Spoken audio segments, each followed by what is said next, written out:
The Wild West was far more than dusty saloons and quick-draw gunfights. Behind the Hollywood myths lay a land shaped by diversity, hardship, and surprising truths. From imported camels to hidden communities, from devastating violence to unexpected tolerance, these are the shocking realities that were once considered normal on the American frontier. When the smoke cleared after the Civil War, America stood at a turning point. The eastern half of the country was rebuilding, but far beyond the Mississippi River, a different story was beginning. It was a story of rails stretching toward the horizon, of dreams carried westward by steam engines and wagons, and of a vast land about to be transformed forever.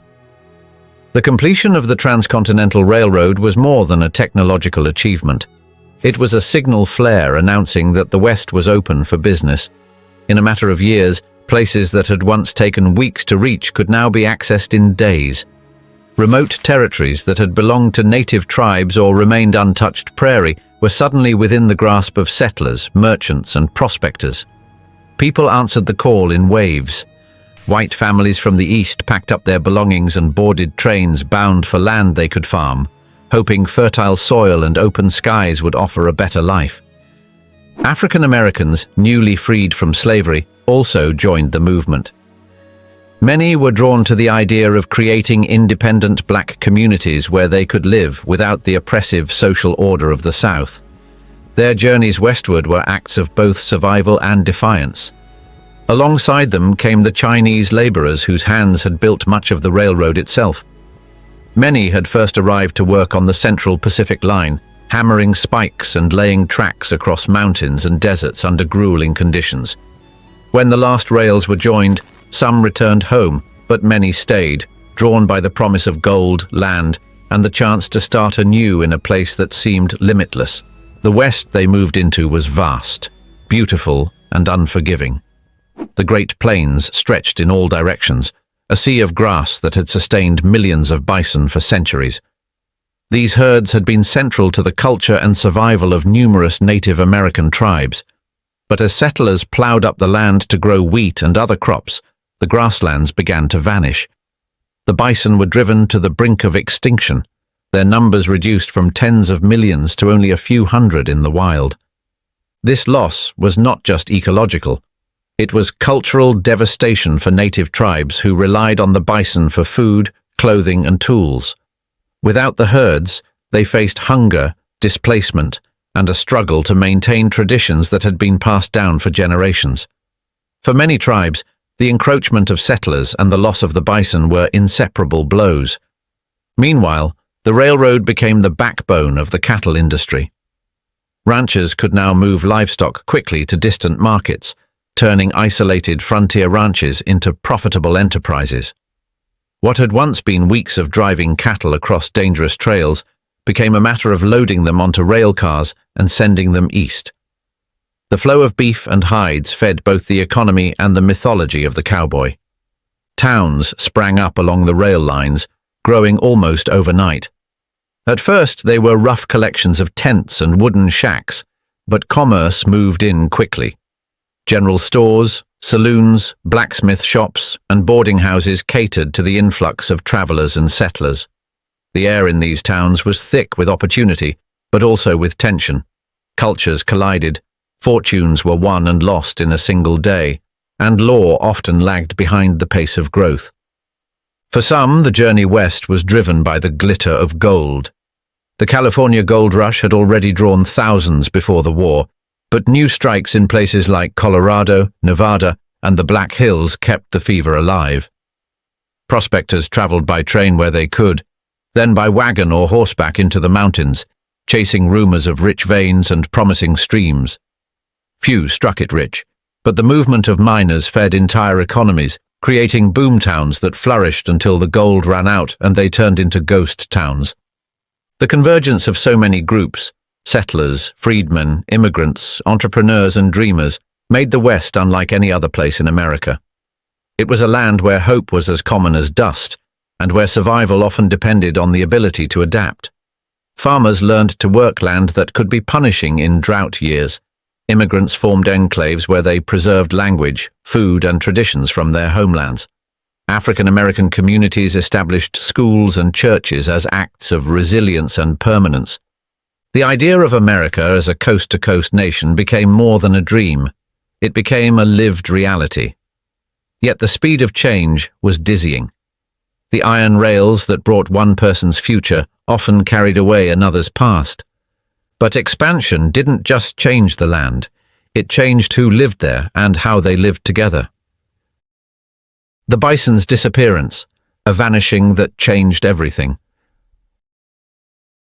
On the open plains of North America, there was once a sound that could be heard for miles, the deep, rhythmic pounding of millions of hooves. Before the westward push of settlers, the American bison roamed in vast herds that stretched to the horizon, darkening the land like a living tide. These animals were more than part of the landscape. They were the lifeblood of countless Native American tribes, central to their food supply, shelter, tools, and spiritual traditions. In the early 1800s, bison numbered in the tens of millions. Their migrations followed ancient patterns, moving with the seasons across grasslands that had evolved alongside them. The relationship between bison and the plains was one of balance. Native tribes hunted them with skill and restraint, taking what they needed while ensuring the herds endured for future generations. This balance began to fracture the moment industrial America turned its gaze west. When settlers arrived in greater numbers after the Civil War, the transformation of the Great Plains began almost immediately. Farmers brought steel plows that cut through the thick sod, replacing native grasses with rows of wheat, corn, and other crops. The grazing ranges that had fed bison for centuries began to vanish, replaced by fenced farmland that the herds could not cross. At the same time, the growing cattle industry, supported by the new railroads, saw bison as competition for grazing space and as obstacles to expansion. But it was not just habitat loss that brought the bison to the brink. The commercial hunt for hides became an industry in itself. Bison hides were valuable for leather goods, machinery belts, and clothing, and the arrival of railroads meant they could be shipped east in massive quantities. Professional hunters fanned out across the plains, sometimes killing hundreds of animals in a single day. Piles of carcasses were left to rot, with only the hides or tongues taken. The waste was staggering, and the slaughter seemed endless. Adding to the tragedy was the deliberate targeting of bison as a means to weaken Native American resistance. Military leaders and government officials understood that by destroying the herds, they could starve tribes into submission and force them onto reservations. For many Native nations, the bison was not just sustenance, but a cornerstone of identity. Its disappearance meant more than hunger. It meant the unraveling of a way of life that had endured for generations. By the 1880s, the unthinkable had happened. The once great herds were reduced to only a few hundred wild bison scattered across remote areas. The sound of those pounding hooves, once a defining feature of the plains, faded into silence. For Native communities, this was not just an environmental disaster, but a cultural catastrophe. Ceremonies, stories, and traditions tied to the bison became memories rather than living practices. The ecological impact was equally devastating. The grasslands had been shaped by the grazing patterns of bison, their movements helping to maintain plant diversity and soil health. With the herds gone, the ecosystem shifted in ways that favored invasive plants and altered the balance of wildlife. Cattle, brought in as replacements, did not roam in the same wide-ranging patterns and lacked the same relationship with the land. The plains, once a living tapestry woven with the presence of bison, became something different, less wild, less resilient. Efforts to save the bison began late in the 19th century, led by a small group of conservationists, ranchers, and native leaders who refused to let the species vanish entirely. Breeding programs were established and protected lands were set aside. Over time, these efforts brought the numbers back from the edge of extinction, though the herds never returned to their original scale or freedom. Today, wild bison roam in limited numbers in places like Yellowstone National Park, serving as a reminder of what once was. For the settlers who replaced the bison with farms and cattle, The disappearance of the herds was often seen as progress, a necessary step in taming the frontier. But for the tribes who had lived alongside them for centuries, it was an irreplaceable loss. The bison's absence marked the end of an era in which humans and nature had moved in harmony on the plains. The story of the bison's near extinction is more than a cautionary tale about overhunting. It is a reflection of how quickly an ancient balance can be destroyed when economic ambition and political power align against nature. In less than 2 decades, one of the largest land mammals on Earth went from dominating a continent to clinging to survival. As the 19th century closed, the American West was no longer the land of endless herds and open grass. It had become a patchwork of farms, ranches, and growing towns, stitched together by railroads and guarded by fences. The bison that remained were penned in by human boundaries, symbols of a wildness that had been conquered. And as the bison vanished, the fate of native communities became even more uncertain. A melting pot Hollywood forgot. When most people picture the Wild West, they imagine weathered white cowboys riding under a blazing sun, saloons filled with rough American men, and dusty main streets where showdowns decided who ruled the town. This vision, popularized by decades of Hollywood films, is vivid and exciting, but it is also deeply misleading. The real West was far more diverse, a true crossroads of cultures, languages, and traditions. In the mid to late 19th century, the West became a magnet for people from around the world. The completion of the Transcontinental Railroad and the promise of opportunity drew immigrants from Europe, Asia, and beyond. These newcomers joined a growing population of African Americans, Native Americans, and Hispanic settlers who had been part of the region for generations. The result was a cultural mix unlike anything else in the United States at the time. Entire communities were built by immigrants who brought their skills, foods, and traditions with them.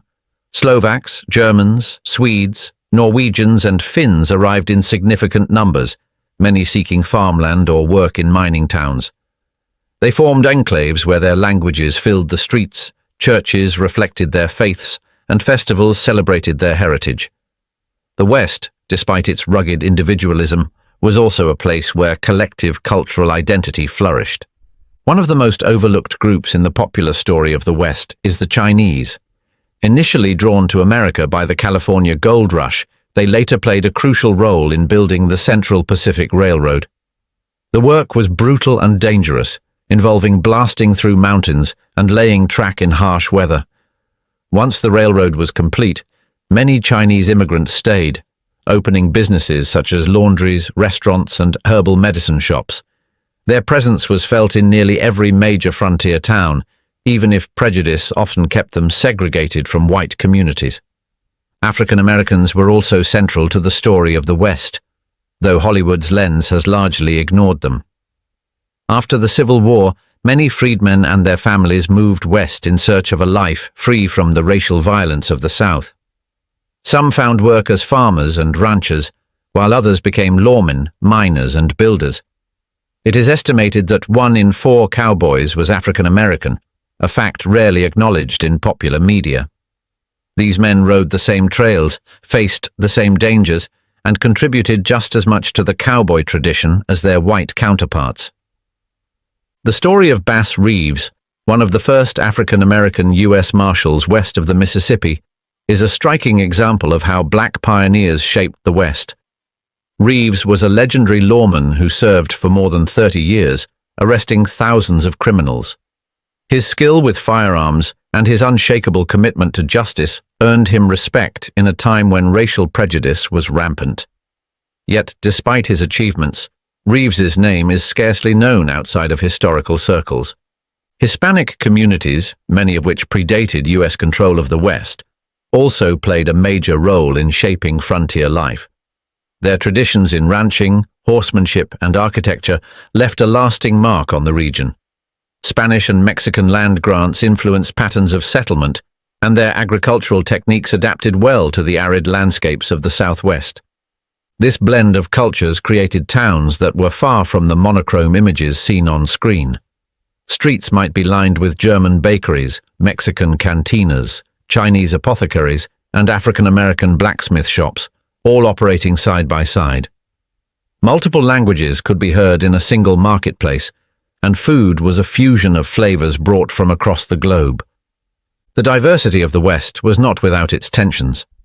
Prejudice and segregation were common, and legal discrimination often limited opportunities for non-white settlers. The Chinese Exclusion Act of 1882 was a stark example, targeting one of the very communities that had helped build the West's infrastructure. African Americans and Native Americans faced systemic barriers to land ownership, while Hispanic families often lost property due to legal disputes or outright theft. Still, in the midst of these challenges, there were moments of cooperation and cultural exchange. Different groups often relied on each other for trade, labor, and survival in the harsh frontier environment. Cowboys learned roping techniques from Mexican vaqueros. Miners shared tools and strategies across language barriers. Farmers adapted crops and irrigation methods learned from their neighbors. Hollywood's failure to show this reality says more about the industry's history than the West's. For decades, casting non-white actors in significant roles was avoided, and stories that reflected a multicultural frontier were often ignored. The result was a mythic West stripped of its most interesting truth. It was never just one kind of person's land. Yet for all its diversity, the West was also a place of deep injustice. Bass Reeves, the frontier's greatest lawman you've never heard of. In a land where law was often little more than a suggestion, few men commanded both fear and respect the way Bass Reeves did. His name is not often found in Western films or dime novels, yet his story is as gripping as any outlaw legend. Reeves was a towering figure of the Old West, not for breaking the law, but for upholding it with an iron resolve that even the most dangerous criminals could not shake. Born into slavery in 1838 in Crawford County, Arkansas, Reeves's early life was shaped by the brutal realities of bondage.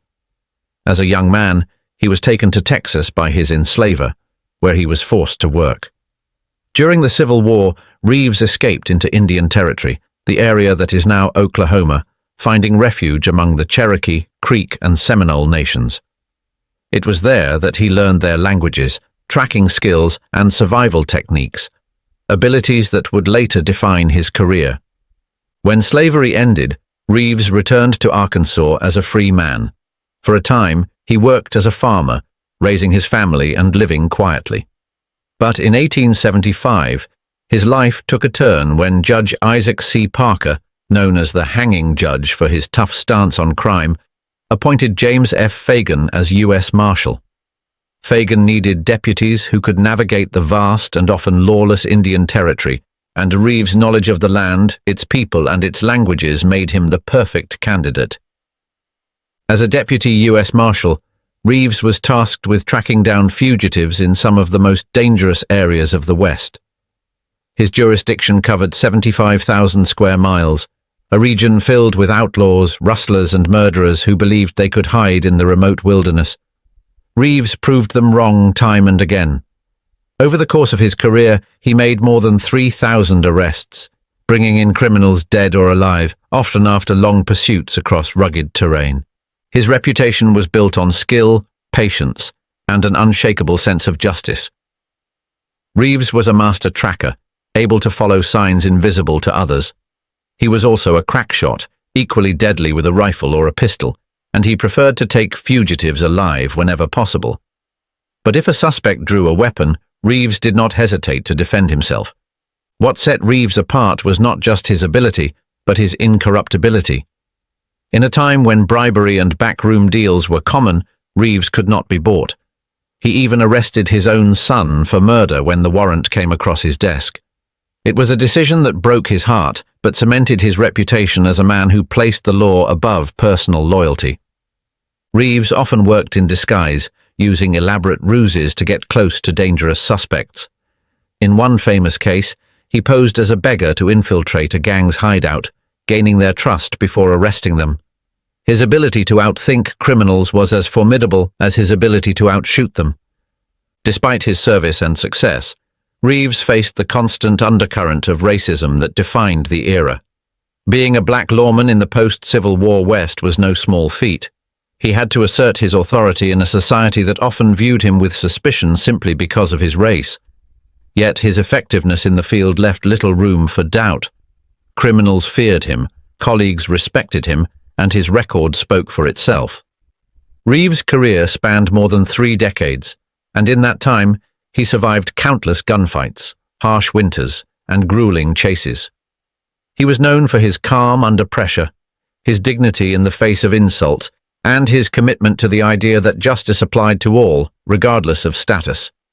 When Reeves retired in 1907, Oklahoma had just become a state, and law enforcement was shifting under the new state government. He served briefly as a police officer in Muskogee before illness forced him to step down. He died in 1910, leaving behind a legacy that, for too long, remained buried beneath the myths of the Old West. But while some rose to greatness, others faced devastation at the hands of the government, sanctioned slaughter, the government's war on Native Americans. The story of the American West is often told as a tale of expansion and opportunity, but beneath that narrative lies a darker truth. For Native Americans, the westward push of settlers and the government's relentless pursuit of land was not a story of progress. It was a story of survival against a campaign of sanctioned violence. Since the arrival of Europeans in North America, indigenous peoples had endured waves of displacement, disease, and conflict. But in the 19th century, the pace and scale of destruction intensified. Driven by the belief in manifest destiny, the idea that the United States was destined to expand from coast to coast, government leaders sought to claim vast swaths of land, regardless of who already lived there.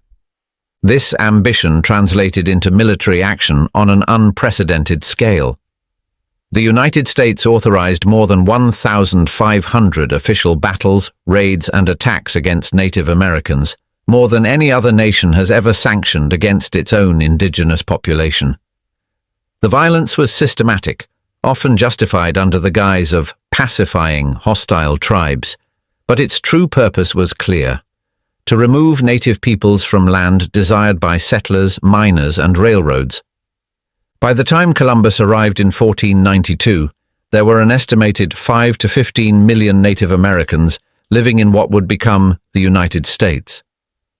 By the end of the Indian Wars in the late 1800s, that number had fallen to about 238,000.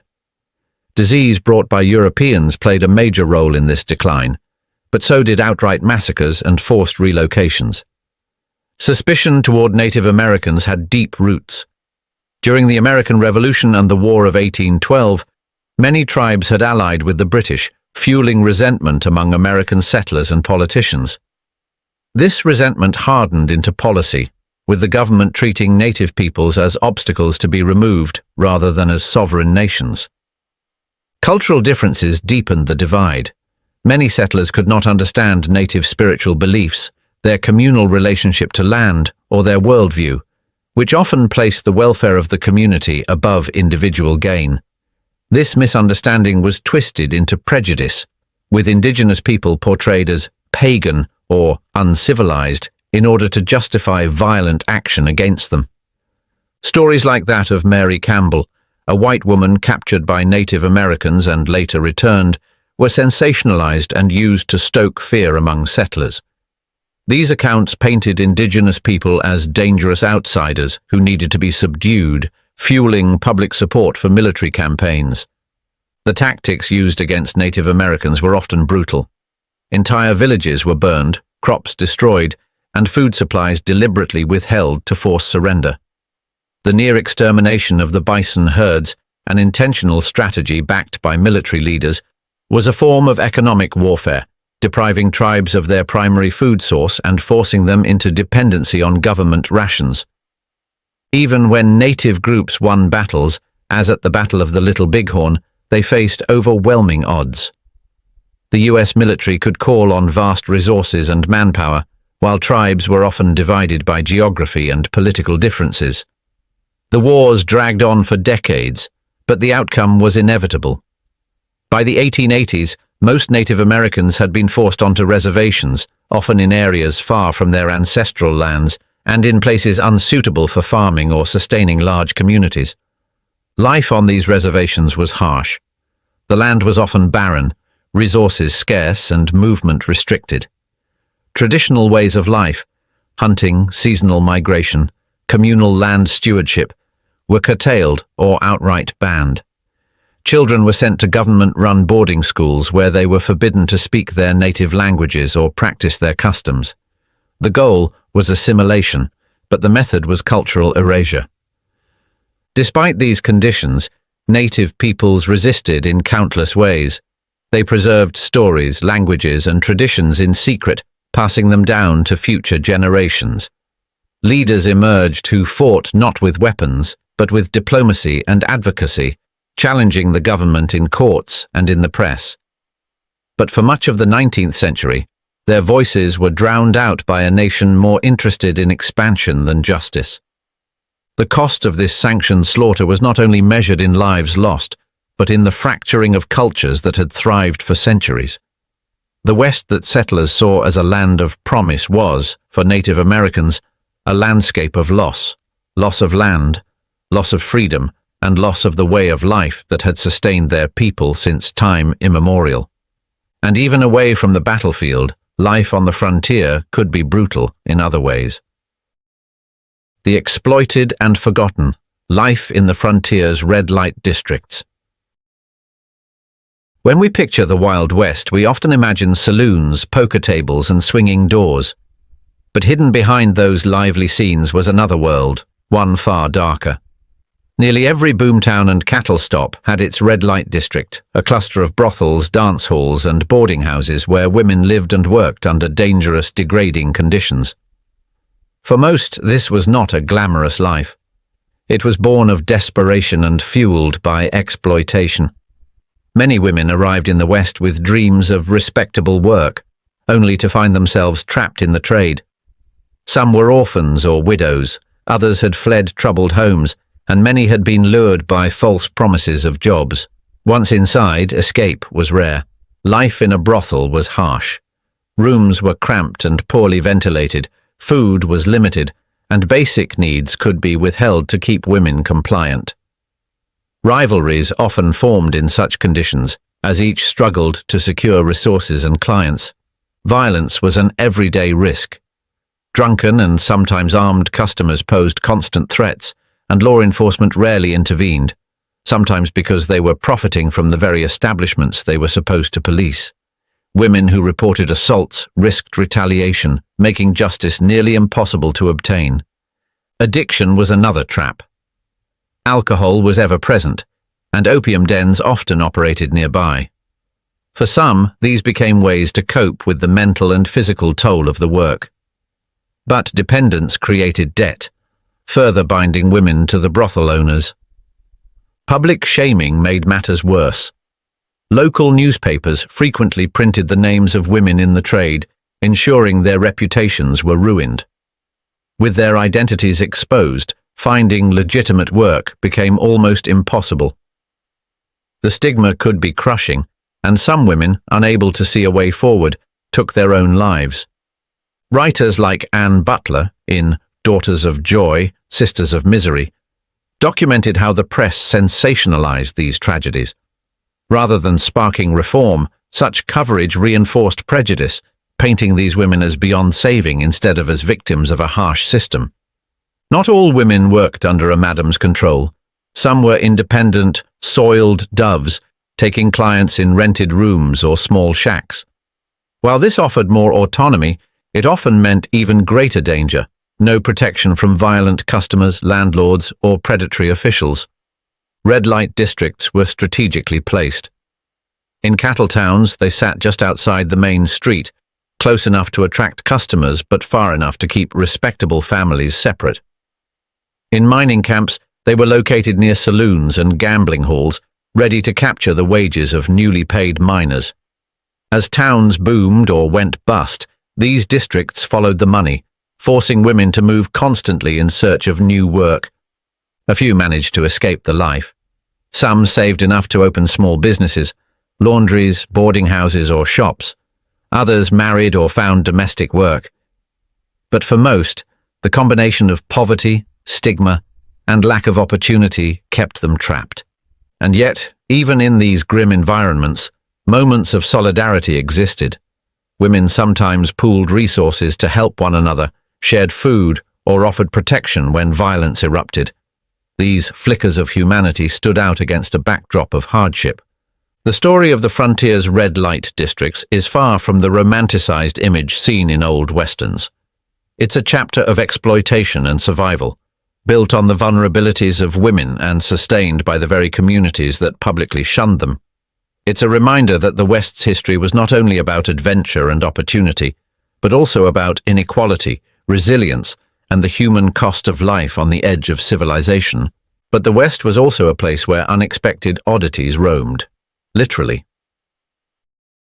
The U.S. Army's strangest experiment. When people think of the American West, they picture horses galloping across dusty plains, not camels loping through the cactus and mesquite. Yet in the mid-19th century, the U.S. Army seriously believed that camels might be the future of transportation in the Southwest. It was a bold idea, and for a brief moment in history, hundreds of these foreign animals wandered the deserts of Texas. The plan began in 1855, when Congress allocated $30,000 for the purchase and transport of camels from the Middle East and North Africa. The reasoning was simple. The arid landscapes of Texas, New Mexico, and Arizona resembled the deserts of the Old World. Horses and mules often struggled in the punishing heat and over long distances without water. Camels, on the other hand, were famously adapted to such conditions. They could travel for days without drinking, carry heavy loads, and endure the harshest terrain with ease. Under the direction of Secretary of War Jefferson Davis, years before he became President of the Confederacy, the Army began assembling its herd. Officers traveled to Egypt and other regions to purchase camels, along with experienced handlers who understood how to manage them. In total, 70 camels were brought to the United States, arriving first in Texas, where they immediately caused a stir. For locals, the sight of these tall, humped animals was astonishing. Horses and cattle reacted badly to the new arrivals, often panicking at their smell and appearance. But in the field, the camels quickly proved their worth. They could carry twice the load of mules, move more quickly over sand and rocky ground, and needed far less water. Soldiers conducting surveys and supply missions in the Southwest reported that the animals were unmatched for endurance.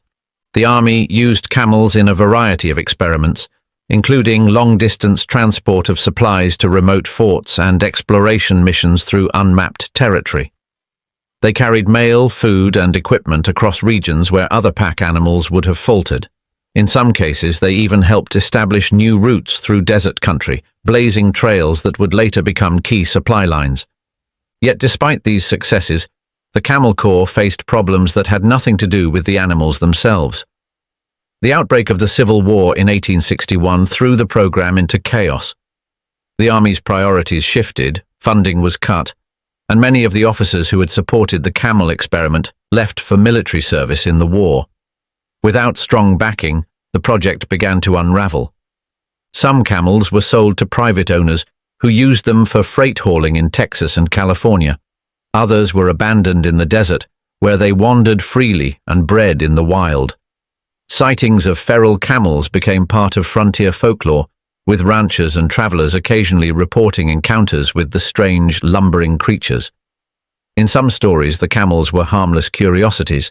In others, they were menacing figures that startled horses and sent cattle stampeding. The last officially recorded sighting of a wild camel in Texas occurred in 1941, nearly a century after the first ones arrived. By then, the experiment was little more than a historical oddity, a strange footnote in the story of westward expansion. But the idea of camels roaming the American desert captured imaginations and inspired local legends, including tales of a ghostly red ghost camel that terrorized settlers in Arizona, allegedly carrying a mysterious human skeleton strapped to its back. Looking back, the Camel Corps was ahead of its time in some ways. The animals were undeniably well suited to the environment, and had the program been given more consistent support, it might have reshaped transportation in the Southwest. Instead, the experiment became a victim of circumstance, derailed by war, politics, and the cultural resistance of a society more comfortable with horses than with exotic imports. Even in failure, the camel experiment left a mark on history. It demonstrated the Army's willingness to try unconventional solutions to the challenges of frontier life. It also revealed the unpredictability of adapting foreign practices to a new landscape. Not every good idea can survive the weight of bureaucracy and tradition. Today, the story of the U.S. Army's camels remains a quirky chapter in the history of the West. It is a reminder that the frontier was not just a place of cowboys and cattle, but also a testing ground for bold experiments, some of which were so strange they seem almost fictional. And while camels were unusual, human relationships in the West could defy all conventions. Cowboys in Love: The Quiet Truth About Same-Sex Relationships in the West. When people picture cowboys in the Wild West, they often think of solitary men on horseback, riding from one dusty town to another, sleeping under the stars with only their horse for company. What is rarely shown in films or novels is the fact that life on the frontier created close bonds between men, relationships that sometimes went beyond friendship. The West was, in many ways, a world apart from the social rules of the more populated East. Ranching, cattle drives, and mining often meant weeks or months of isolation, with crews made up entirely of men. In this environment, camaraderie could become deep emotional connection. These relationships were rarely talked about openly, not because they were unheard of, but because they simply existed as part of life in a place where survival and trust mattered more than strict adherence to societal norms. One of the most famous figures tied to this hidden history was Charlotte "Charlie" Parkhurst. Parkhurst was known as one of the best stagecoach drivers in the West, fearless on the reins, skilled with a gun, and respected by peers. For decades, Charlie lived and worked as a man. Only after Parkhurst's passing did townspeople learn that Charlie had been assigned female at birth. This revelation stunned the community and left historians with questions about identity, personal choice, and how the frontier allowed people to live differently than they might have elsewhere. For some, like Parkhurst, living as a man may have been a way to gain access to work and independence in a male-dominated society. For others, deep companionship with a fellow cowboy might have been one of the few emotional outlets available in a life defined by physical labor and constant movement. Historian Patricia Nell Warren has written about how ranch owners and employers in the early West were often less concerned about a worker's personal life and more focused on whether they could do the job.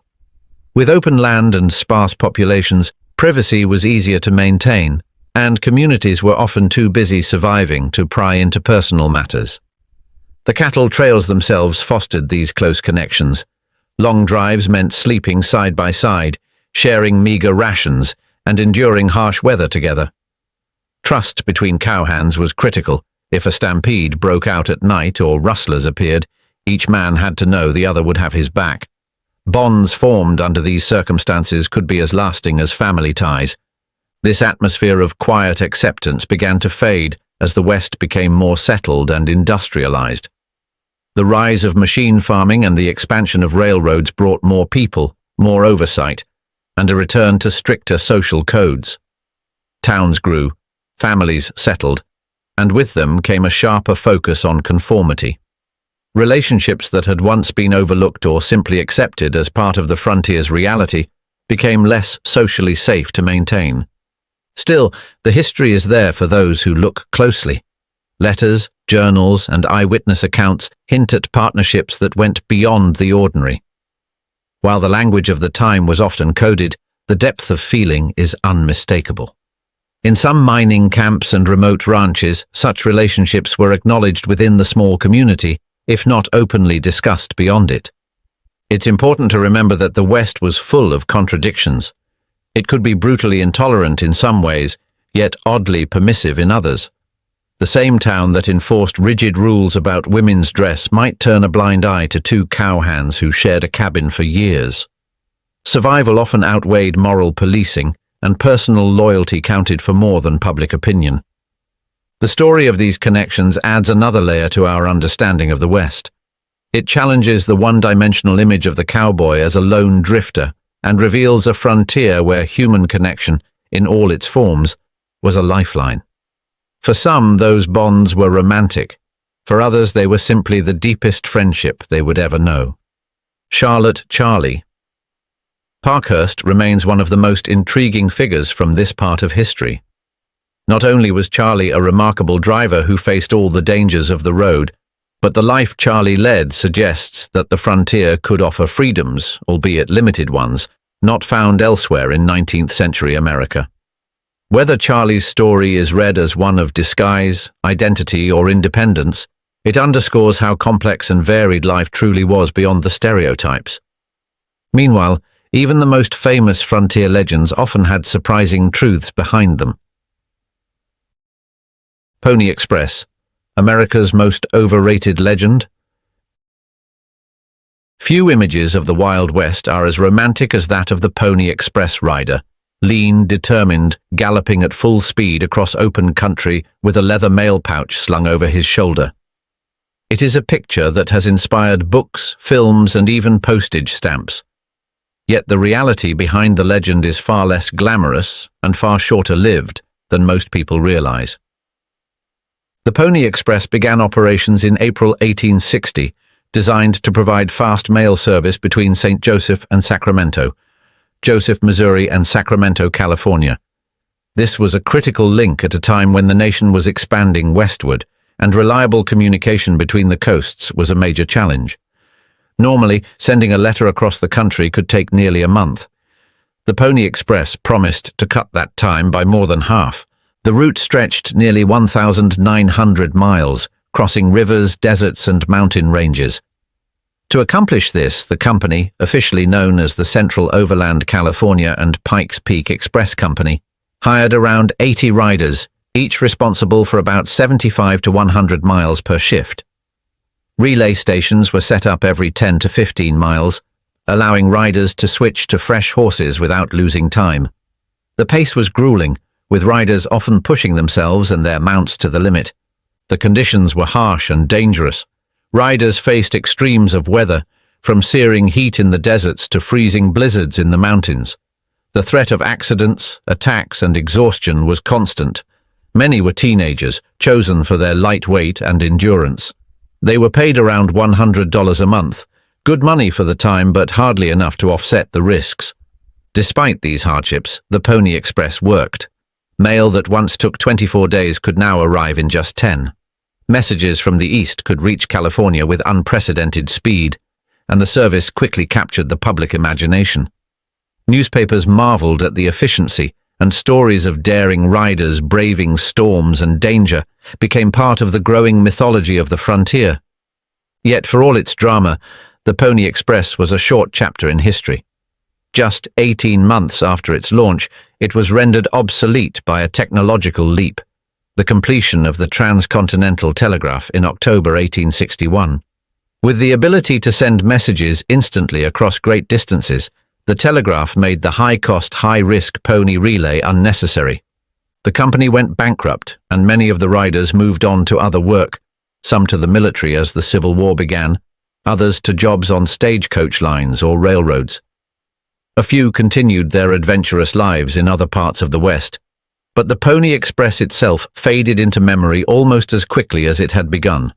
So why does it loom so large in the American imagination? Part of the reason is timing. The Pony Express emerged at a moment when the nation was obsessed with speed and expansion. It symbolized the determination to connect a growing country, no matter the obstacles. The image of the lone rider racing against time became a perfect metaphor for frontier grit and ingenuity. Another reason is storytelling. Former riders and company associates often told exaggerated tales of their adventures, and dime novelists were eager to embellish them. In these retellings, the dangers grew larger, the rides faster, and the heroism more pronounced. By the time Hollywood embraced the Pony Express in films and television shows, it had been transformed into a symbol of the West itself, rather than a short-lived business venture. Even the selection of riders was mythologized. In reality, not all were small, wiry teenagers. Some were grown men, and not every ride was a non-stop thrill. Much of the work involved long hours of steady travel, navigating familiar routes under routine conditions. The legendary danger, while real at times, was not constant. The equipment, too, has been romanticized. The mochila, a specially designed leather cover for the saddle, was indeed a clever innovation, with 4 locked pockets for mail. But it was heavy, and riders often had to balance the weight with the need for speed. Horses were changed frequently, not just for endurance, but because the terrain demanded different breeds for different segments of the route. The brief life of the Pony Express is a reminder that legends are often built on a foundation of truth, but shaped by nostalgia and national pride. It was an impressive logistical achievement for its time, but it was also expensive, dangerous, and quickly outdated. Its place in history owes as much to the power of the story as to the reality of the service. But while the Pony Express faded fast, danger and violence were a constant reality. Dodge City, the murder capital of the West. In the late 1800s, Dodge City, Kansas, was more than just another stop on the frontier. It was the place where reputations were made, fortunes were lost, and life could change in a single evening. Known across the country for its wild reputation, Dodge City wasn't just lively, it was one of the most dangerous towns in the West. The story of Dodge City began with cattle. After the Civil War, the demand for beef in the East soared, and the open ranges of Texas were filled with longhorn cattle ready to be driven to market. Dodge City became a key stop along the cattle trails, particularly the famous Chisholm Trail. With thousands of cattle came thousands of cowhands, traders, gamblers, and opportunists, all looking to make money or spend it. The railroad sealed Dodge City's fate as a boomtown. When the tracks reached the town in 1872, it became a vital shipping point for cattle headed east. For a few months each year during cattle driving season, the population exploded as drovers poured in, bringing with them not only business but also trouble. Saloons, dance halls, and gambling houses lined Front Street, each competing for the attention and the money of visiting cowboys. Alcohol flowed freely, and disagreements could escalate quickly. Many carried sidearms, and while not every dispute ended in gunfire, enough did to give Dodge City a fearsome reputation. By some estimates, in the mid-1870s, the odds of dying in Dodge City during cattle season were shockingly high. Roughly 1 in 60 residents could expect to lose their life in a given year. This earned the town nicknames like the wickedest little city in America and the Queen of the Cowtowns. The influx of visitors also attracted professional gamblers, swindlers, and con artists who preyed on newcomers. Fights often broke out over debts, card games, or perceived slights, and the mix of alcohol and firearms made for a dangerous combination. Law enforcement had its hands full, and keeping order in such an environment was no easy task. To combat the chaos, Dodge City brought in some of the most famous lawmen of the era. Figures like Wyatt Earp, Bat Masterson, and Luke Short patrolled the streets, trying to keep violence in check. These men became legends in their own right, but even their presence couldn't completely tame the town. One of the more effective methods used to reduce trouble was the enforcement of no-gun zones. Visitors were required to check their firearms with the sheriff when entering town, retrieving them only when they left. While this rule helped lower the number of deadly encounters, it was not foolproof. Some ignored the policy, and others found ways to settle disputes outside of the main street where lawmen were less likely to intervene. Beyond the violence, Dodge City had another side, one that history sometimes forgets. It was a hub of commerce, where cattle deals worth thousands of dollars were struck, and where merchants thrived on the seasonal influx of business. The town had a thriving social life as well, with theaters, newspapers, and even organized sporting events.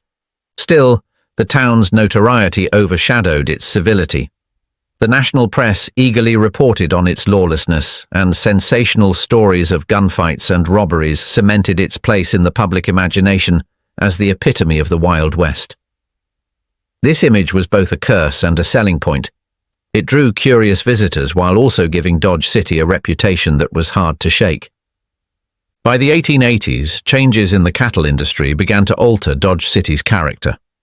Barbed wire fencing limited the open range, and railroads expanded into Texas, reducing the need for long cattle drives to Kansas. With fewer drovers passing through, the town's population stabilized, and the wild energy that had once defined it began to fade. Law enforcement tightened its grip, businesses shifted to serve a more permanent population, and Dodge City slowly transformed from a rowdy cowtown into a more orderly community. But the legend of its wild days lived on, fueled by dime novels and later television and film. The real Dodge City was more than just its dangerous reputation. It was a symbol of the West at its most raw, a place where ambition, risk, and unpredictability collided every single day. And among the West's most unpredictable figures was an outlaw whose story refused to end, even after his passing. Jesse James, outlaw, folk hero, and relentless target. Few names from the Old West carry the same weight as Jesse James. To some, he was a ruthless outlaw. To others, he was a Robin Hood figure, defying the powers that be and giving a voice to the downtrodden. The truth, as with most legends, lies somewhere in between, and Jesse's story is as dramatic as any told in the annals of frontier history. Jesse Woodson James was born in 1847 in Clay County, Missouri. He grew up in a farming family whose life was shaped by the turbulence of the American Civil War. Missouri was a border state, deeply divided between Union and Confederate sympathizers, and this conflict left a lasting mark on Jesse's worldview. As a teenager, Jesse and his older brother Frank joined pro-Confederate guerrilla fighters, operating outside the formal army. These groups carried out raids, ambushes, and surprise attacks, often targeting Union forces and those who supported them. The brutality of this irregular warfare hardened Jesse and gave him the skills, marksmanship, horsemanship, and tactical thinking that he would later use in his criminal career. After the war ended, Missouri was still a tense and fractured place. The James brothers, along with other former guerrillas, found themselves on the fringes of society. Out of this environment, the James Younger Gang emerged, launching a series of daring robberies. Banks, stagecoaches, and trains became their targets, and their exploits spread quickly through newspapers. Jesse James understood the power of image. He cultivated his reputation through carefully worded letters to the press, painting himself as a victim of persecution and a champion of the common man. This strategy worked, at least with some members of the public. Farmers and ex-Confederates saw him as standing up against what they viewed as corrupt institutions, while law enforcement saw him as a dangerous criminal who needed to be stopped. The gang's robberies were bold and meticulously planned. In 1876, they attempted one of their most famous heists, the robbery of the First National Bank in Northfield, Minnesota. This time, however, things went wrong. The townspeople fought back, and in the ensuing gunfire, 2 gang members were killed. The rest scattered, and Jesse barely escaped. In the years that followed, Jesse kept a lower profile but continued his life outside the law. He married his cousin, Z. Mims, and tried to present himself as a family man, even as he quietly planned more robberies. The dual life couldn't last forever. By the early 1880s, cracks began to form within his circle. Distrust grew, and some of those closest to him began to question whether the risks were worth it. In 1882, Jesse's story took a shocking turn.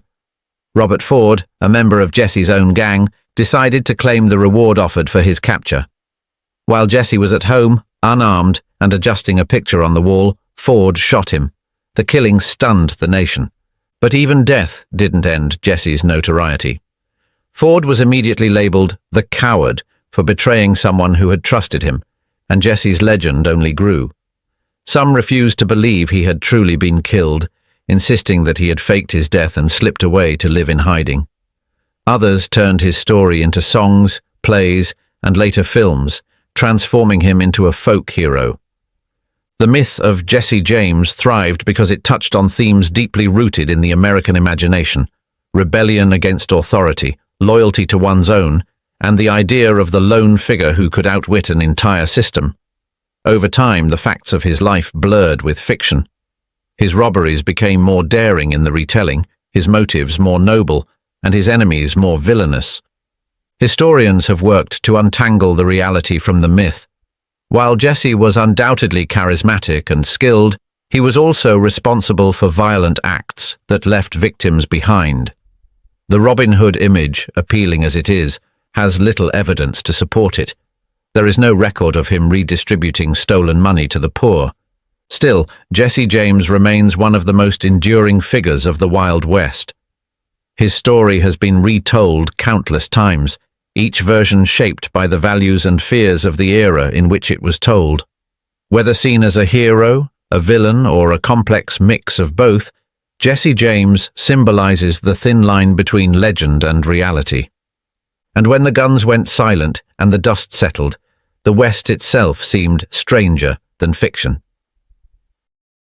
The Wild West was weirder than you think.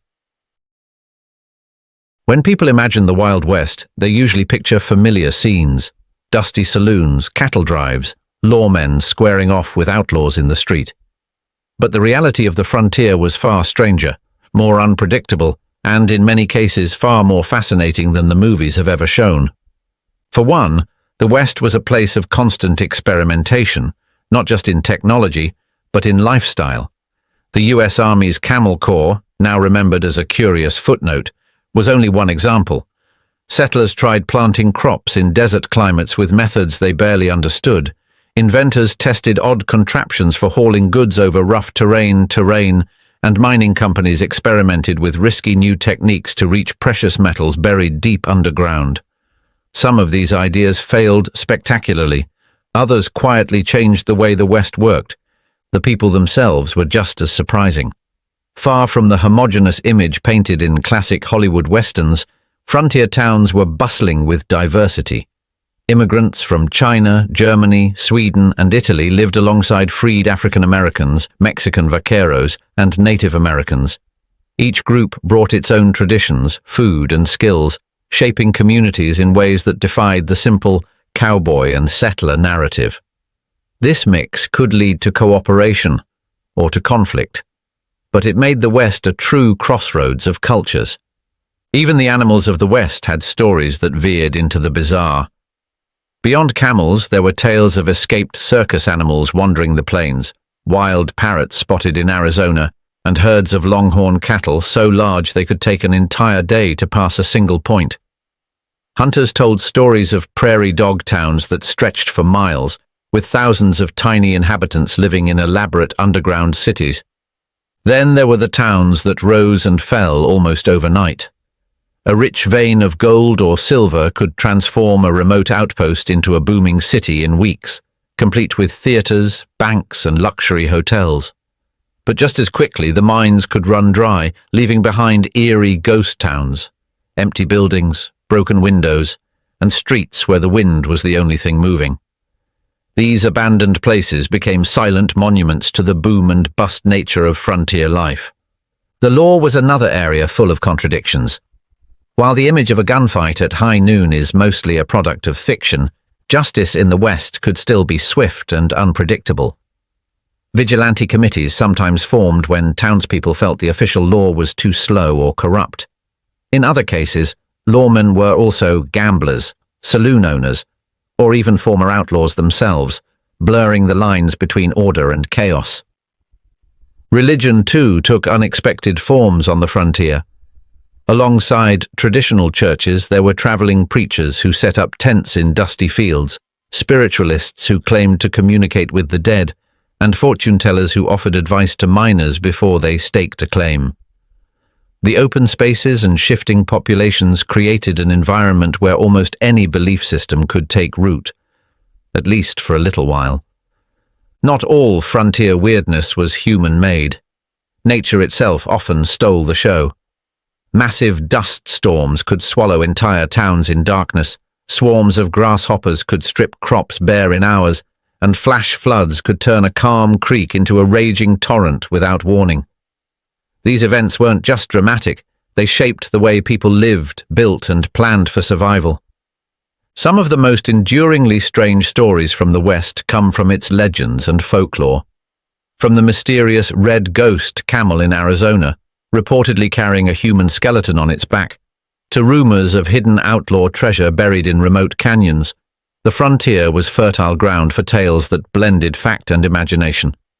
These stories were passed along in saloons, around campfires, and later in newspapers, growing wilder with each retelling. Life in the West was unpredictable because it was a constant balancing act between opportunity and hardship. One day could bring the discovery of a gold nugget, the arrival of a long-awaited letter, or a sudden rain that saved a crop. The next could bring a failed harvest, a violent storm, or the collapse of a promising business. That uncertainty was part of what drew people west in the first place. The idea that anything could happen. The Wild West was more than just cowboys, outlaws, and dusty trails. It was a place of contradictions, where danger and opportunity walked side by side.